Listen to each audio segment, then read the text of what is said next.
sangiz aslu nasab mendan zamon farzandiman millati o'zbeklik shoir Qirg'on farzandiman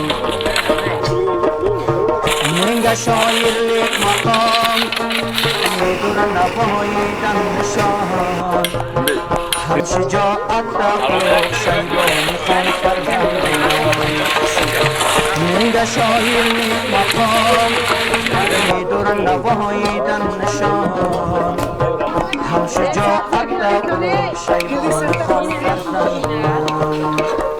Bugun mana muhtaram prezidentimizning Obod mahalla, Obod ko'cha, Obod xonadon dasturi bo'yicha ish boshladik. 10-maktab piyodalar yo'lakchasini o'quvchilarning xavfsizligi uchun, piyodalar yo'lakchasi qurish uchun mana bugun fuqarolar yig'ini hisobidagi 10% mablag' hisobiga mana bugun hasharni boshladik. Aholi to'layotgan soliqlardan tushayotgan 10%likdan bugun mana shu hasharning ishlarini tashkil qildik.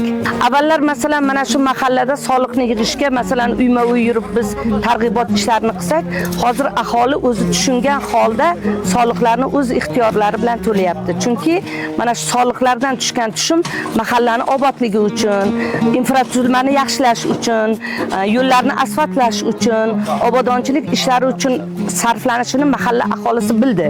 Shuning uchun ular o'zlari xohishlari bilan soliqlarni o'z vaqtida to'lashni boshlashdi. Ta'mirlash ishlarini mana aholimiz o'zi hasharga chiqib o'zlari yordam beryapti. Mana bugun qabristonda ham hashar uyushtirdik. Piyodalar yo'lakchasi avvalambor mana shu o'quvchilarimizning xavfsizligi uchun. Chunki uzoq yo'ldan kelishadi bolalarimiz, o'shalarning xavfsizligi uchun biz boshladik bugun. Ishlarimizni bugun barakotini bersin. Mana uyushib bugun ishga chiqqanlarning hammasiga rahmat. Tinchligimizga ko'z tegmasin. Muhtaram prezidentimiz olib borayotgan islohotlarni biz Rovotda amalga oshirish uchun qo'limizdan kelguncha harakat qilamiz.